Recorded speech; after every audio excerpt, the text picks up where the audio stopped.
जी अस्सलाम वालेकुम मेरे दोस्तों आपका दोस्त निसार जावेद।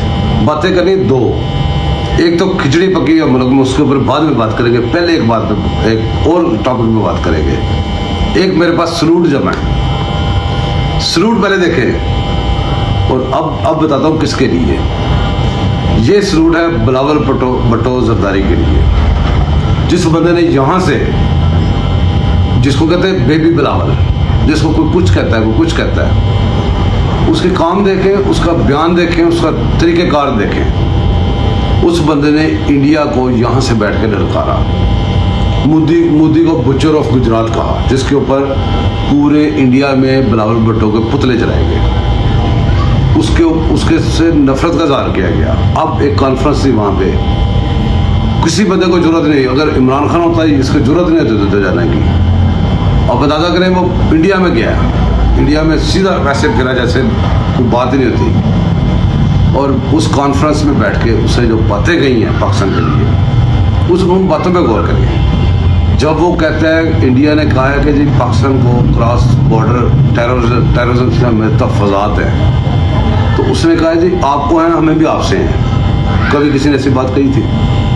कुछ बातें किसी को अप्रिशिएट करने वाली होती है, अप्रिशिएट करना कोई जुर्म नहीं है, अप्रिशिएट करना चाहिए।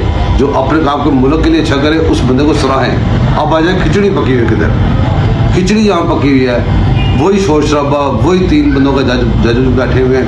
खिचड़ी में क्यों कह रहा हूँ, इसलिए कह रहा हूँ कल ख्वाजा साद रफीक तीन लोगों के बेंच के सामने जो आइन और कानून को नहीं मानते, उन जजेस के सामने पेश हुआ था। तो सारा दिन बातें होती रही हैं। मेरा क्वेश्चन एक ही है, यहाँ पे अभी तक क्वेश्चन एक है, जब आप उस बेंच को मानते नहीं उन तीन जजों को, जब वो करप्ट जजेज हैं उनके खिलाफ रेफरेंस गेम है, आप क्यों उनके सामने पेश हुए? पहला सवाल।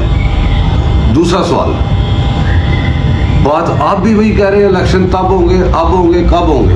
वो भी यही कह रहा है इलेक्शन कब होंगे, तब होंगे, अब होंगे। इलेक्शन की बात कर रहे हैं, इलेक्शन की बात बाद में करें। पहले हमें बताएं कि असम्बलियाँ किस कानून से तोड़ी गई थी, इस्तीफे किस कानून से तोड़े गए थे। एक बंदे है कि एक बंदा जो उसका पास कोई भी सरकारी होता नहीं, उसके कहने पे 2 सूबों की असम्बलियाँ तोड़ दी गई, सबको इस्तीफे दे दी गए। पाकिस्तान का बहुत ज़्यादा खर्चा होता है इसके ऊपर, वे इसके बाप का मुल्क नहीं है, ये कहाँ से पूरा आएगा, कहाँ से पैसे पूरे होंगे। और इकॉनमी, जब भी खबर मिलती है इकॉनमी की कि कुछ बेहतरी पैदा होने लगी है, भाग के सड़कों पे। जब भी पता चलता है चाना आ रहा है, सीट पैक को कोई हिजल हो जाएगी, हमें आगे वे आउट मिल जाएगा मुल्क को। पूरा मुल्क जो हिजानी कैफियत में फंसा हुआ है निकल जाएगा।